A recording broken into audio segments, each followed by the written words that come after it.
Hey everybody, welcome to the Cash Flow Digest. I am not Matt Faircloth here, guest hosting again today from one of our properties. We are here live from Townhomes at Little Creek. Happy to be here on this beautiful day in Winston-Salem, North Carolina, and coming to you live from one of our properties. I am Justin Fraser here with the Rosa Group. Happy to share with you guys today, be with you here to share with you on Cash Flow Digest. We have a great lineup for you today, great guests, really excited to get into share with you some tax saving strategies with our CPA, the guy, the man, the myth, the legend, Jason Dubnik, the man who does all of our taxes, our tax strategies, the man who helps us with every one of our entities, which is many different entities, all the tax strategies for us, for our investors, and all of that. So definitely cannot wait to get in and talk with Jason today. I know you're going to get a lot out of it. So if you're here, say hello. Let me know you're here. Leave me a comment. Don't leave me hanging. Let me know you're here. Say hello. Say hi. Let me know that you're here. If you're watching this later on, leave a comment. Let me know what you get out of this. You can always leave a comment or a question for Jason. We can get that over to him. His contact information will be posted at the end of this video. You do not want to miss this conversation with Jason Dubnik because, man, he is a wealth of information, such good content, so much information. Jason and I just prepping for before this meeting, I just always learn so much from him. So I cannot wait to share what he has to share with you guys, some really amazing tax strategies. We're going to defer some taxes. Who doesn't want to defer taxes? It's amazing. You're going to love it. I'm learning stuff. And we're going to have to send this video and package this up and send it over to Jacob, our investor relations guy, because Jacob has to use these strategies and pass these on to our potential investors because we have some really great tools that we're going to be able to use for our investors, potential investors, and ways that they can invest in our deals with us. So we're going to talk about that today. This is all timely, all live, all real data. So really important stuff that we want to share with you guys today. So before we get into all of that, we of course are going to share some recent news stories, recent news article. And so the article that we have pulled to share with you guys today is about the recent housing market. And so let me go ahead and share that information now. One moment. Here we go. Share our screen. Thank you. Share this window, and here we go. Biku, give me a shout if we're not sharing this properly. But the article that we're sharing is that homes are selling for below list price. That is bad for sellers, good for buyers. This is data that is coming out that is really for May and June. It's talking about how the typical home has sold for below the listing price. 0.3% less, which honestly, not a huge number, but I think that what this is saying is that really May and June is typical peak selling season. And so this time of year, the average home sells for list price or above list price, especially the last few years. This year, it has not. So what that is indicating is that we are starting to shift to a buyer's market. Is what they're saying here. And so these are the first indicators here that we're shifting over to a buyer's market. They're saying that only less than a third of homes are selling for over list price. And that is really dropping. And that is the lowest since late spring of 2020. Good news for buyers, not such good news for sellers. Buyers are getting the power. So I think that's interesting. Prices are up though. Mortgage rates are up. I think we're going to have to see what happens here as mortgage rates potentially start to come down. But if we get into a buyer's market and rates come down, we'll have to see what happens. But they're saying, look, the market's loosening. Listings are up 8.2%, and houses are sitting on the market. So we'll have to see here. 62% of listings on the market for at least 30 days. Wow. Compared with 50% from 2 years earlier. So Obviously, we're not in the market that we were in the pandemic, but things are definitely shifting a little bit here. Home sellers may be setting their prices too high. Look, we've known that. We've been talking about that in multifamily for a long time, about apartment owners setting their prices too high. We think that there has been a shift. There has to be a shift, but that is happening. It seems like that is coming back into the single family home market as well. Prices are coming down. More affordable homes coming on the market. That's great. I think people are kind of adjusting to the market, and now housing inventory is adjusting as well. So what do you guys think about that? I'm curious what you guys think about that. Thank you, Nabiku, for sharing that article. What do you guys think about that article? Are you guys seeing, I'm curious how that translates across for our audience base. How does that translate for our base? How does that translate across our different markets or across our different markets that you guys are in? I know in certain areas, we're not seeing that. Where I live in the county that I live in, Research Triangle in North Carolina, we're not really seeing too much. Volume is lower, but prices are not dropping. Prices are continuing to rise. I know that there are some markets that you're just not, less transactions happening, but you're not seeing that decrease in prices. I am curious what will happen when rates start to drop. Who's got a crystal ball? Who knows? My guess is when rates start to drop, anyone that's been waiting, holding out, trying to sell will pop their property on the market. So I think inventory will pick up. But I think that there's going to be an equal amount of people that have been waiting to buy. And so I think that the supply will equal the demand. And so I actually think that coupled with the lower rates will probably drive prices up, even though rates are going to come down. And so I think that we're going to start to see another shift up in prices. But we'll see. My crystal ball is just as good as anyone else's, I guess. So who knows what'll happen with supply and demand. But it is interesting to see what's been happening. So with that, always want to keep pace with what's been happening. For us, how does that apply to markets for multifamily? Well, the reason I'm actually out here in Winston-Salem today, touring some properties, and it's interesting to see where sellers are pricing versus a couple of years ago even.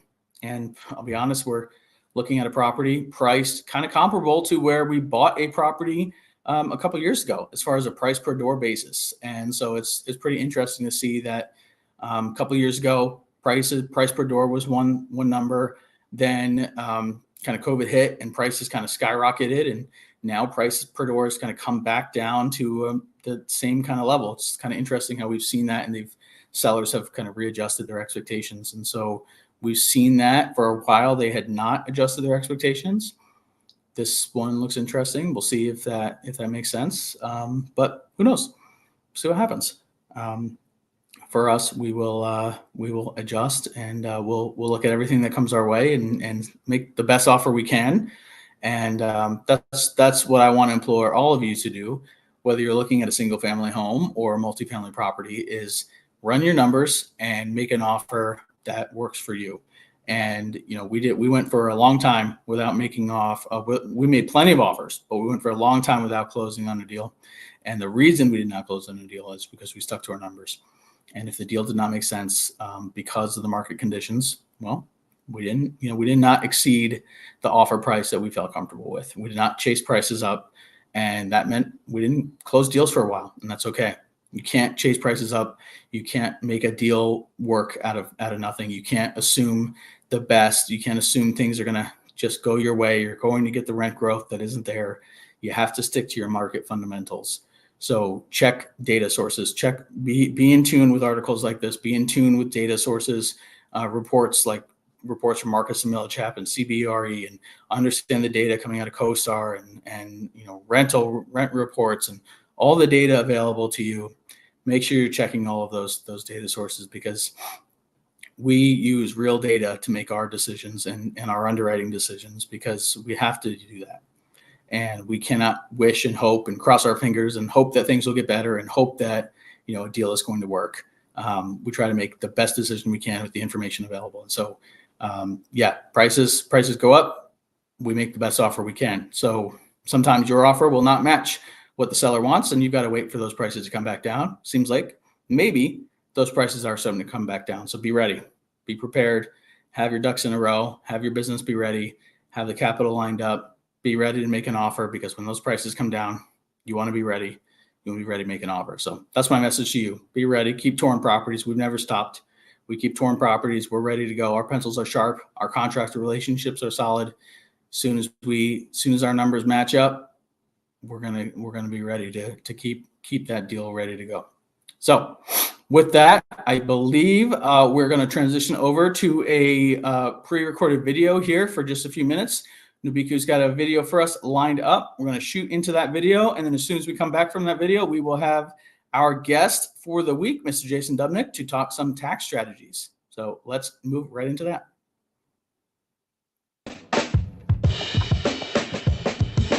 Hey everybody, it's Tara with the DeRosa Group and DeRosa Living. So it's been a minute since I've been on here and sharing a story or two with you, and I figured I would give you the highlight of July. Kind of a lesson in if it could go wrong, it definitely has. Welcome to your property management tip of the week. I want you to tell me what you think these 4 things have in common.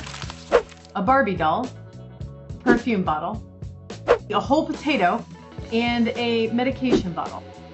What do you think those 4 things have in common? Those are 4 things that we have found lodged and blocking plumbing drain lines so far this month. It's only the middle of July. Please explain to residents that those items, amongst a whole list of others, actually are not eligible or able to be flushed, put down garbage disposals, or accidentally dropped in the sink. Okay, you cannot turn the water on or flush the toilet and hope that those things will go away. And if you are an owner, an asset manager, or on the PM side, on the operator side, please have your team ready to do the following items. 1, deal with the plumbing mess, right? So sometimes that means opening up a P-trap, unblocking a line, taking a toilet off and seeing what kind of goodies you can find. But it also means holding your residents accountable and teaching them so that they don't repeat the same mistakes. Right? Now, sometimes these things are genuine accidents. You knock something off the sink. I struggle to figure out how a full-size Barbie doll accidentally fell down there, though. I don't know. We may never know. So it's how to maintenance and correct the item as it's happening, how to teach your residents before the situation hopefully ever presents itself. You know, times that move-in are a great opportunity to do that, and a reminder renewal. And also kind of in situ as it's happening. I'm always a big fan of my maintenance guys going, how did this get down there, right? And then it's holding them accountable. And the reality is this costs us money. And so for these items, there's a section in the lease where it clearly explains what the resident would be responsible for and why. And so we're going to follow through with that contract that the resident willingly signed. So, fun item for July. I'm kind of hoping that you haven't had this experience so far, and simultaneously I'm also kind of hoping that I'm not the only one that's out there going through it. If you've got any ideas of things that you want to hear more about, or if items like this are both interesting and entertaining to you, then follow along with DeRosa Group. You can find us on our Insiders Facebook page. And we've got a couple programs out there that they really may fit the bill for what you're looking for in terms of ongoing education, tips and tricks, how to get better at something, and honestly, learn from our triumphs and experiences all at the same time. Talk to you soon, guys. See ya.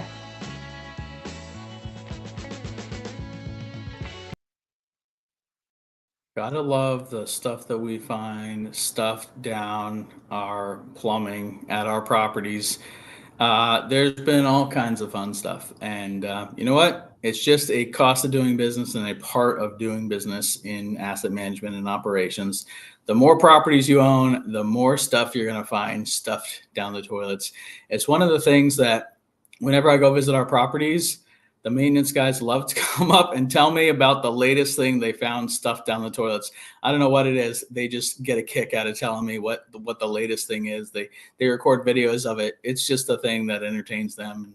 Oftentimes, if they can't get it out, then they've got to pull the whole thing out and like sledgehammer the toilet apart. I think it's fun for them, but costly for us. But hey, then it gets billed back. So anyway, just the cost of doing business and part of business when you own enough properties. But hey, thank you, Tara, for that awesome video, and thanks for sharing a piece of the business that we don't normally talk about too much here.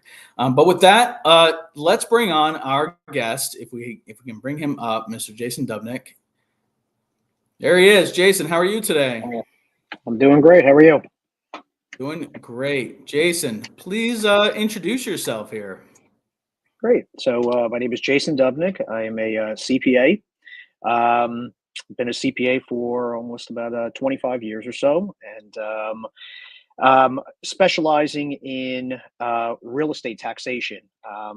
Really, kind of that background for myself started when I was when I became an accountant, and some of the first few returns I did were real estate investor returns, and I was always so fascinated by, you know, how efficient from a tax standpoint real estate investing is, and that actually segued into myself becoming an investor as well, because I said, look, I'm seeing how all these real estate investors are doing so well. I said, how can I not be involved in it? So that's actually my background. I've actually been both an investor and a CPA for, like I said, going on about 20 years, and I think that's helped a lot with a lot of strategies that I myself have wanted to get familiar with as both an investor and an accountant. So, but that's my background. It makes a lot of sense, and sure, Yeah. you see your clients having these big deductions, and it's like, how do I get a piece of that, right? Absolutely. We use at DeRosa, we use Jason for all of our entities, and Jason's firm is top notch, and the strategy is impeccable, and then of course, all the different returns for all the different entities that we have, and so it's very comforting for us to know that all of our books and all of our entities are covered by Jason's firm, and that we're in good hands there. So knowing that Jason's got that background and experience with his firm, and the people he's got working with him is excellent in that background. So definitely, very big endorsement from myself and from the DeRosa group here, and shout out to Jason. So really glad you could join us today. I know we first started talking about this, I think it was around January, and you said, I want to talk to you about this, but I can't do it until the summer because the first half of the year is just a very, very busy time for me. So I wrote you down on my whiteboard, and you said maybe July, and so that's about this is that, and so we've been waiting patiently to get this on the book. So I'm really excited that we can talk about it. But let's start sort of basic, and we'll work our way up from there. Because we've got all sorts of different levels of folks watching this here, but let's start with a few easy ones for you here, which is, what about real estate? Why is real estate such a great investment from a tax perspective? Why does the government incentivize real estate investors so heavily? What about it is so attractive from a tax standpoint? Sure. So I guess a couple of points I would say that are really significant when you compare real estate with other types of businesses is that, one, just in general, the idea that it's considered a passive investment with the IRS, and really what that idea means is you do not pay payroll taxes on profits that you generate from real estate. So comparing that to any other type of business, a consulting business, a restaurant, anything like that, it's considered to be subject to payroll taxes, and that's above and beyond income taxes, and that can be pretty significant. Again, every situation is different, but potentially you might be talking an extra 15% tax rate on top of income with other businesses that real estate does not have to worry about when you're a landlord. Now, there are certain types of real estate investing if you're involved in construction and flipping, things like that. There's areas that it might be subject to, but for the most part, people who just buy, invest, buy and hold real estate, you are exempt from that payroll tax, which is significant. Another major reason why real estate is significantly better from an income tax standpoint is the idea of depreciation. right? Depreciation is huge. It is basically, it's a phantom expense, right? So when you buy a property, regardless of how much you put down on it, whether you put down 100% or zero or somewhere in between, you're still getting a significant amount of depreciation. And like I said, that is a phantom expense. You are not actually spending the money, but you're getting a tax write-off. Now, it is a timing benefit. So ultimately it will even itself out in the end. But, depending on the type of real estate business that you're involved in, if you structure it properly, in the future, when eventually you have to kind of pay those taxes back, hopefully you have another deal that replaces that deduction. And you can theoretically keep this concept going where, and basically it can accomplish the idea that you can generate actual income off your real estate properties and not have to show a profit from a tax standpoint, which is phenomenal. There's really very few things in the tax code that allow you to actually make money but not pay taxes on it. And the last thing I would say is leverage. I mean, leverage is another great vehicle where basically being able to get at the equity in your properties, and loans are not taxable income. There are some exceptions, but for the most part, being able to cash out refi on your property, those are non-taxable dollars. So just another, really just being able to avoid certain taxes, getting access to your dollars without paying taxes. It is such a powerful vehicle. And lastly, I would say, which is going to kind of segue into what we're going to talk about today, is, when ultimately you're looking to exit real estate and you have some gains, real estate offers the ability to defer those taxes like very few other asset classes have. Yeah. Um, So, all great points. And, Jason, probably some of the folks who are watching this kind of get that and have read some books about that and understand most of, a good bit of that.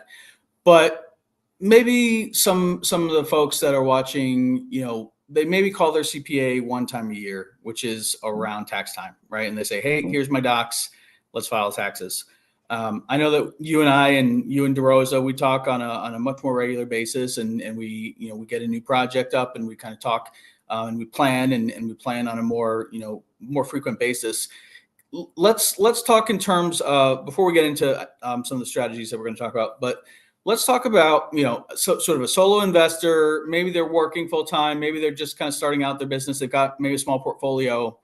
How should they be talking to their CPA? How often? What kind of things should they be talking about? How can we be more active and plan, have some foresight with our CPA? What does like active planning look like? What are those conversations like? And what are some of the benefits that can happen with some active planning versus sort of being reflective only at tax time? sure. So, first I would say is obviously getting into the business is making sure that your CPA is aware of what, any kind of new business venture, right? Whether it's buying real estate or starting some kind of a business, how you set up your entity is a big factor, right? I mean, some of the things that may not seem so complicated until you realize at the end of the year when maybe you did or didn't do something the right way. And now at tax time, it's a messy situation. But things like what states you're operating in, right? If you live in one state and you're doing business in another state, that is a pretty complicated tax situation that you need to be prepared for with the type of entity you're creating. Do you have partners? How long are you planning on staying in these types of investments? So all those things are really, really important to make sure that you get guidance on, rather than just, kind of simply saying, I want to do a business. Let me go create the simple, I'll go on LegalZoom.com, create an LLC. And those are the types of things that usually the accountants kind of 6 or 8 months later saying, what did you do? Now we have a whole lot that we have to unravel and try to fix, because what you did is not conducive to what we now have to file for tax purposes. So, most important thing, like I said, with any type of business venture, always good to have that conversation with your accountant, let them know what you're planning on doing. There's definitely some guidance on the type of entities that you should be operating through is very, very important. And really, like I said, making them aware of the type of business you're in might require some type of kind of periodic tax planning. Certain types of businesses, it might have that self-employed income that might result in a significantly higher tax rate than you might be used to paying, right? I mean, most people that are going from employee to self-employed, they never really had to worry about taxes at the end of the year. Typically, all the taxes were withheld from their paychecks, and at the end of the year, you had a refund, you had a small balance due, but it was close enough. You self-employed and you're not paying those taxes in, that's a pretty hefty check you might be writing at the end of the year. And it's good to know that it's good to be prepared for that, to avoid kind of late payment penalties, things like all those things. So that's what I would say. I say the key is always call the accountant before something big happens. I mean, this is again, biggest issue I kind of run into is, with my clients is, they call me the day after they sold their property or the day after they generated a big tax event, because at that point it's too late. There's nothing we can do besides I can tell you how much to set aside to cover the taxes. But if you're looking for tax strategies, it has to be done prior to the big tax event. And that's really That makes a lot of sense. So be proactive, reach out ahead of time, and make sure that you're actively talking to your CPA throughout the year.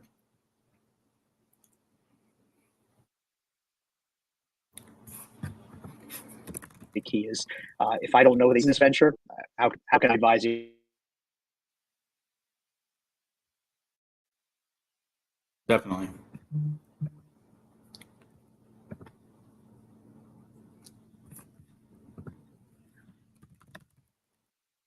Okay, Jason, looks like you're cutting in and out pretty hard. Okay, we're going to get Jason back in just a moment. Sounds like his Wi-Fi is cutting out. Hey, Evan, what's going on? Thanks for joining us here. We're going to get Jason back right away. Yeah, Jason, we did lose signal. Yes, you lost Wi-Fi. Please bear with us, everybody. Little come on back when you can. All right, Jason will be right back as soon as he can. Wasn't sure if it was me or him. Sounds like it was him. No worries. Thanks, Nabiku, for staying on top of that. If you guys have questions, make sure you get them in the chat here.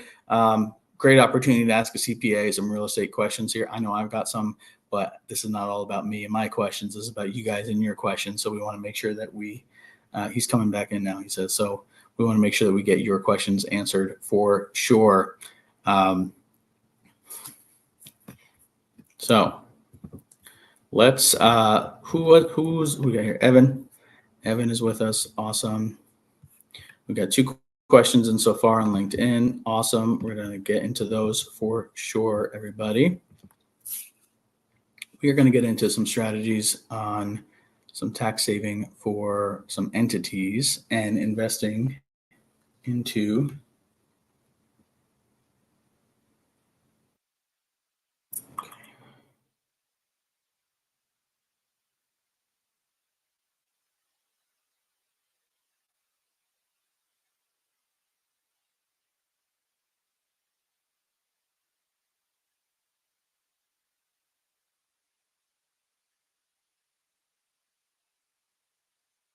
Okay, so while we wait for Jason to come back, I want to talk about that proactivity because we, like I said, we're always trying to be proactive. There he is. All right. Welcome back, Jason. Can you hear me? Sorry about that. All right, thanks. Can you Sorry hear me? about that. No worries, man. No worries. You're good to go. Yes. Cool. Awesome. Uh, So mm, we were talking about, I think we got most of it. You were talking about being yes. proactive and meeting. You said, Sure. I think the last thing we got was basically if we call you the day we close, it's too I late. got where I left off, but I think we were just chatting about. Go ahead. I'm sorry. If we call you the day you close, it's too late. Right? So let's move into That is the correct, right? Most deferred. of the tax deferral strategies obviously have to be put in place beforehand. Yeah. So we wanted to get into the deferred sales trust a little bit. So let's take this one slow because this is a newer concept. So let's get into it a little bit. So I'm going to just let you take it away. Tell me, typically we sell a property, we have a capital event, right? So I sell my property and I have capital gains, which means I'm going to have to pay taxes on those gains. And that's a big check I have to write.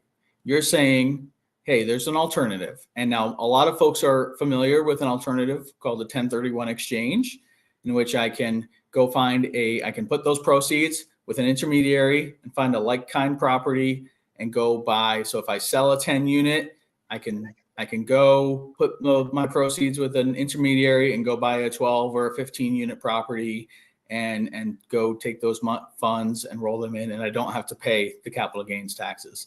You're saying there's another option here, besides the 1031 exchange where I do not have to pay the capital gains taxes. So can you take us through that option here?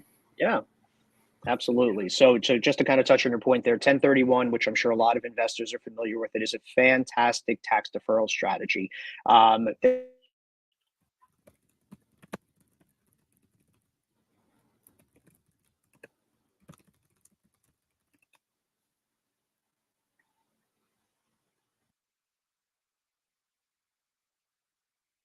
We're going to get Jason back in just a moment. So 1031, if anyone has any questions about 1031, we can talk about that. I want to make sure we're clear on this because there's quite a few steps here that, we're talking about selling a property for capital gains, and obviously capital gains taxes can be pretty hefty. And so there's a lot that goes into that. And so when you're planning on selling a property, obviously we don't want to pay capital gains taxes.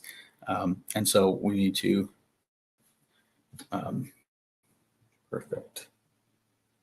I'll be right back.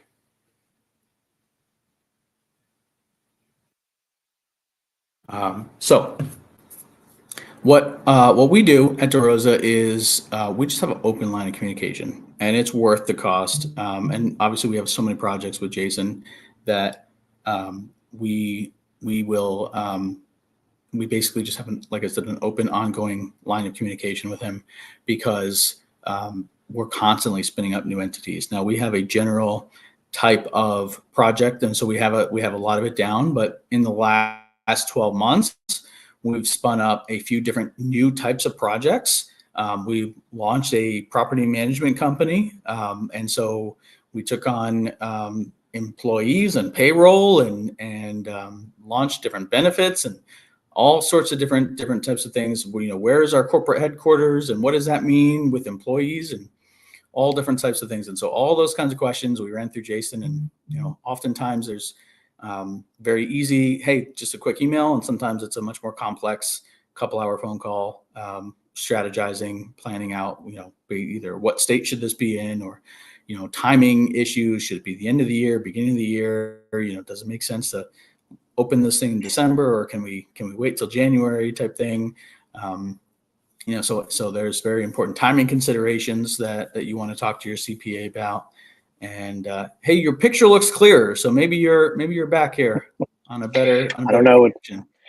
Yeah, I guess these tech outages are going in and out over here in New Jersey. So, but today, so for context for everybody, today is major tech outage day. If you're not familiar, just turn on the news if you can, because apparently 3 major airlines are down and all kinds of Microsoft programs are down. So we're not going to blame Jason for this one. This is a massive outage day. So yeah, that's I paid my internet bill. It's not me. I promise, it's not me.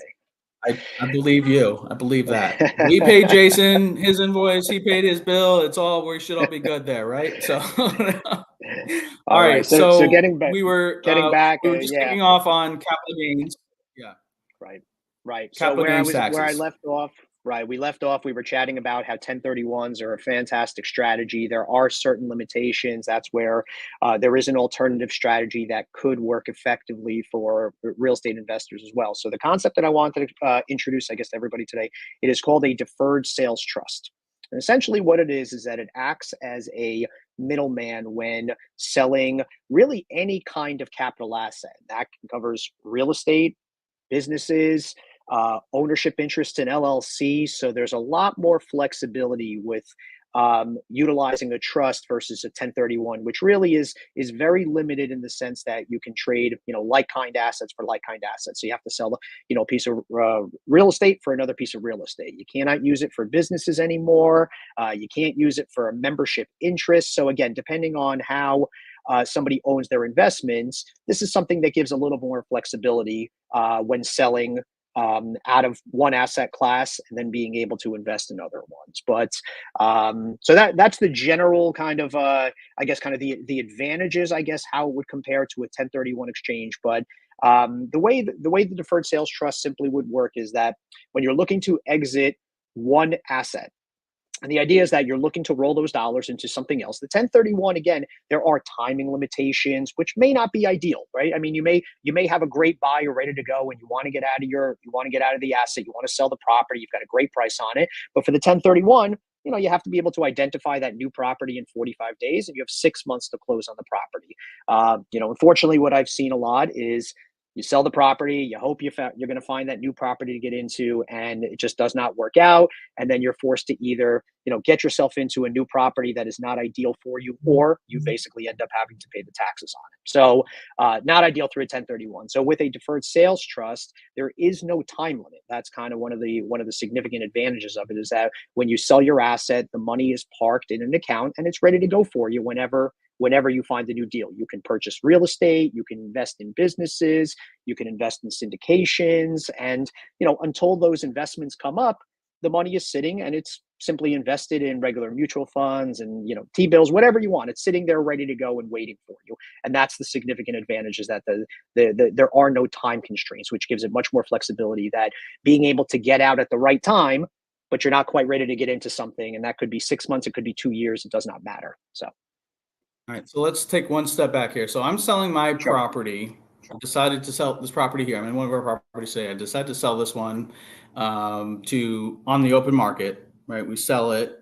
The proceeds from this property go not to me, but to this trust, right? Is Right. that how that works? Yep. And so the proceeds go and sit in that trust. So I've never actually received those dollars, right? They go straight into the trust. So I'm never realizing the dollars of those sales. So now I'm not having a taxable event because the dollars are going into the trust, right? Correct. And then that trust, you're saying, can reinvest those dollars into something else, and does not have, the trust is not going to have to pay taxes on that at this point either. Is that right? Correct. So basically what we're talking about is the deferral strategy is very similar to it's holding back a mortgage, right? If you were to sell a property to the end buyer, and instead of them paying you, in cash right up front or getting a mortgage, they ask you to hold the note back, right? What that is, if in tax purposes, that's called an installment sale. And from an income tax recognition standpoint, you only have to pay the taxes as you receive those dollars on the note. So whether that's over a 2-year period, a 10-year period, 20-year period, whatever you guys have negotiated, you can defer the taxes until you receive those dollars. So it's a very, installment sales it's been around for a very, very long time. It's a proven tax strategy.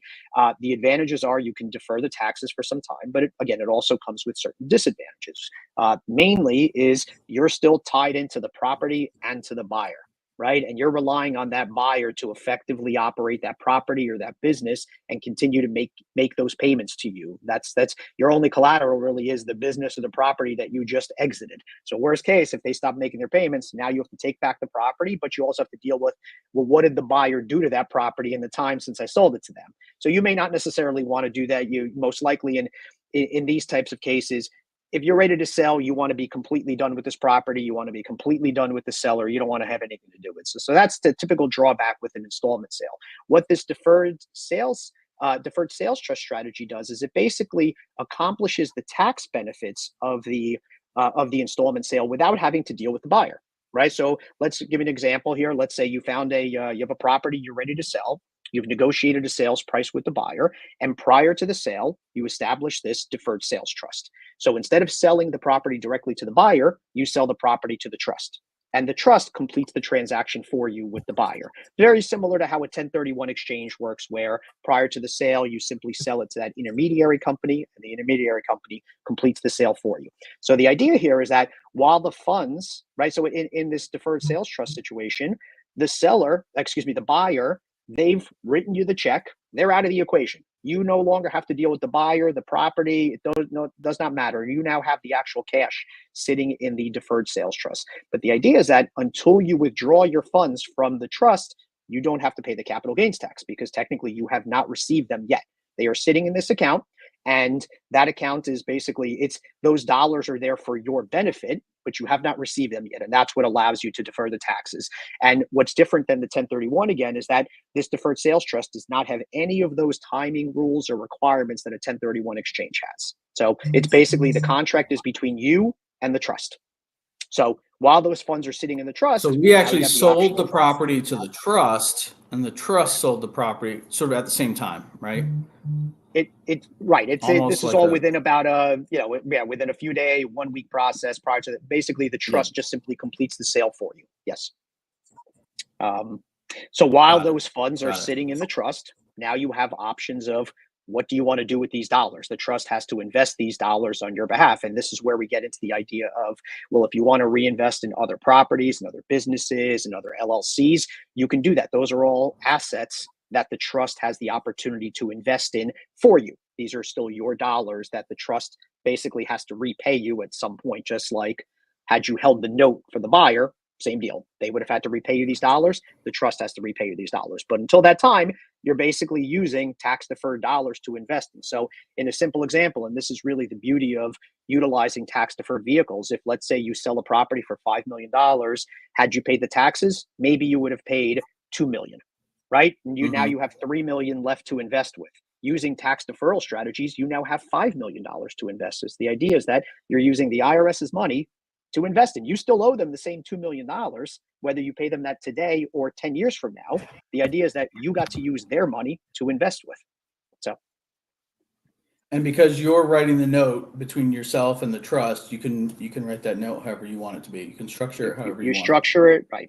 There are basic rules that you have to follow to make sure that it's a legitimate note. You're getting paid interest on your money, just like anybody else would. But that's the beauty of it, is that how that note is structured. Do you want to get your money back every single year? Do you want to do interest only for a while? You can extend these notes. Again, it's basically, you look at it as basically a private contract between you and the trust, just like you would negotiate with the actual buyer. Same way you would negotiate the trust documents, the note with the trust. So however it works out for you, if you're looking to continue to invest, you want to get out of the real estate game, you want to get out of the investment game and just want to collect the check for the rest of your life, you can do that. But if you want to put that money back into work, into properties, into businesses, you have that flexibility as well. Got it. Okay. What are some of the hangups here, or some things that we could get ourselves tripped up on if we're thinking about moving into a deferred sales trust here? Yeah, so I would say, the one, I guess as a drawback when you're comparing it to a 1031, the one, I guess, the one negative side of it is that you cannot use 100% of the funds into another real estate deal. It is capped at 80%. And I'll tell you, there is, the reason for that. Again, it may not be so bad because you say, listen, I get 5 million, I can put 4 million back into real estate. The other, really, it just means that some of the funds have to stay liquid.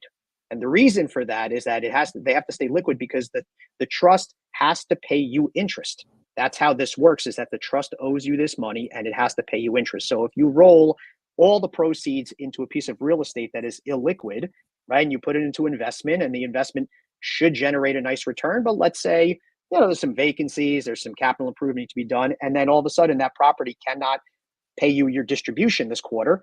Well, now the trust can't pay you its interest.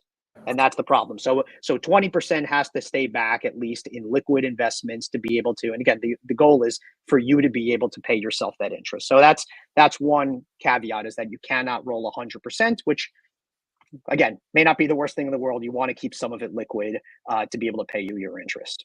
So again, I'd say depending on, the assets that you're looking to, does every asset that you're selling qualify? Would it be a good candidate for the deferred sales trust? Maybe, maybe not. It really, every situation would be different. I'll give you an example of, let's say, if you're selling a piece of property or a business where you have a very high cost basis, right, where your gain is not going to be very much. So you're walking away with $5 million from the sale, but let's say your gain is only $500,000. Right, only 10% of it. That may not be an ideal scenario because you're really only deferring a small portion of gain, but you're going to be locking up a whole lot of money into the trust. So there's certain cases like that. But honestly, in a case like that, I guess you could still do a 1031 exchange if you wanted to. But in the same case, you'd be locking up a whole lot of tax-free dollars that you may not want to do. But for the most part, so you think proceed size, where does this really make sense? What size deal makes sense? Typically, I would say anywhere from $1 million to 10 million. That's kind of the sweet spot where the tax laws will work to your benefit. The minimal cost of setup to do it are warranted for something like that. But anything less than $1 million probably wouldn't look to do something like this. So for those of you guys who are capital raising, if you have potential investors who are saying, hey, I've got a 1031 or my money's tight, I need a project, we could offer then this deferred sales trust where, hey, instead of the 1031 and the ticking clock here, let's potentially get your dollars into a deferred sales trust, and then you can invest that trust into a project when we have the right project for you. And so that's a great way that you could still invest with us without that ticking clock of the 1031, right? So Jason, thank you. Really, really good information, and probably just the tip of the iceberg here. But you are set up where if people want to get more information on this, then they can reach out to you, right? And probably deserves a much deeper one-on-one conversation. So how can they talk to you more? How can they find out more information from you and have that conversation? Absolutely. And Justin, and touching on your point there is that I am yet to see a situation where it's so cut and dry. Every situation is so unique and there's always some kind of a moving part to it. So this is definitely not a cookie cutter strategy, but that's also one of the benefits of it, is that it really can work for so many different scenarios. But everybody I've ran into has some kind of a special quirky situation where you really need to talk through with somebody that understands the strategy to see how it could work effectively and efficiently. So, but yeah, like I said, my accounting practices, we're located in New Jersey. We deal with clients all over the country. And I can be reached at my telephone in the office here is 732-625-3752. Or you can email me at jason@dubnikcpa.com. So if you guys are considering a deferred sales trust, Jason Dubnik and his firm are set up to talk you through that and all that. I'm not letting you go yet. We do have a few questions from LinkedIn, so I definitely want to make sure that we get into that. If you guys do have questions, we do have a few minutes for Q&A here. So a few questions from LinkedIn here, Jason. So for real estate investors, obviously tax saving strategies are huge for the bottom line. So what do you see, as you review real estate investors kind of tax returns sort of across the board? What's if you can generalize, like a common overlooked opportunity that you see that maybe people are making mistakes or they're just missing an opportunity that they should be taking advantage of? You're talking about primarily for real estate investors? Yeah. So I guess common scenarios that I found, and again, some of this may not necessarily just from a tax standpoint, but just from a general kind of business practice standpoint, is a lot of times entity structure.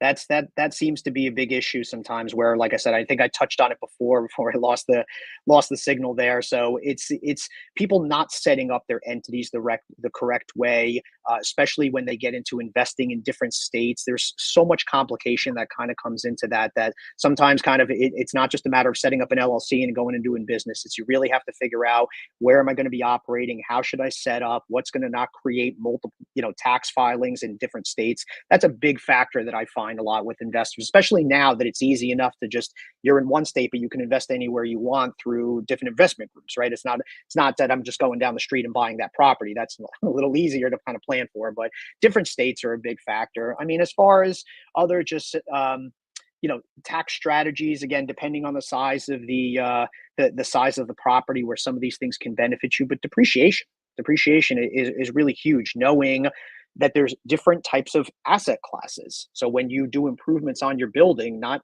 everything doesn't fall into one bucket, right? Most depreciation is spread out over a very long time, and it takes a long time to get the tax benefit. But understanding that there's different asset classes when you improve on your building, and some things you can depreciate a lot quicker than other things. And it's giving you that, again, we're just talking about taking the advantage of that tax savings today versus many, many years from now.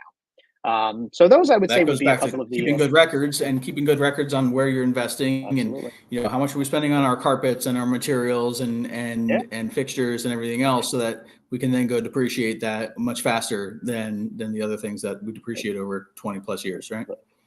Like you said, buying a refrigerator or putting a roof on the building, they are depreciated at different rates, right. And it's important to know that to make sure that you're getting your benefit quicker.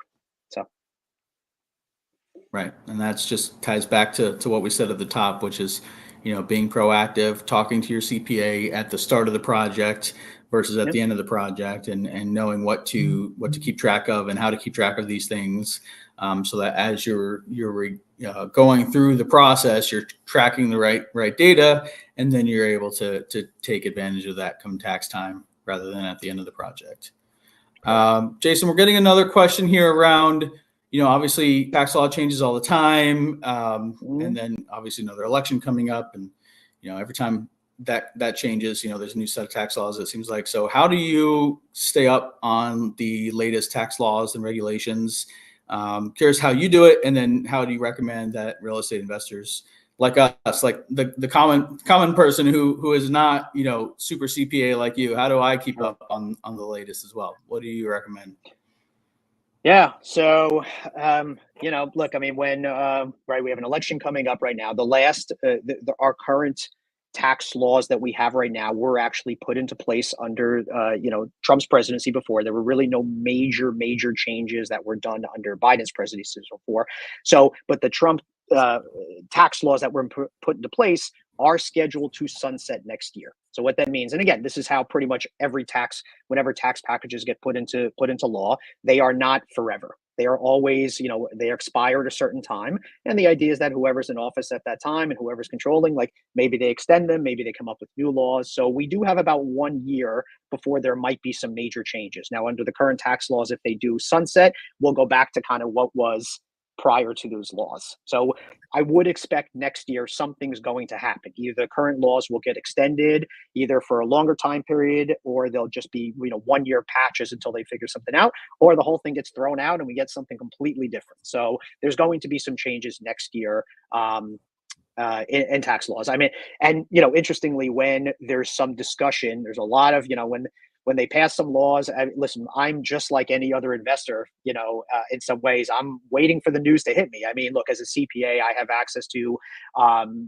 certain educational resources that, once tax laws are kind of put in place, look, I rely on those professionals to kind of package it all up and explain it, in a nice, in a format and that's really how I go through. I mean, I pay attention probably more than the normal, kind of person to say, hey, what's potentially on the table? But usually even when that information comes out, there's still quite some time before that actually becomes law. But then once it becomes law, now the challenge is, okay, let's see how they change the rules and let's see what we can do about it. How can we, use these to our advantage? What things do we need to prepare for? Sometimes when there's upcoming rule changes that, you have a little bit of a window before they happen.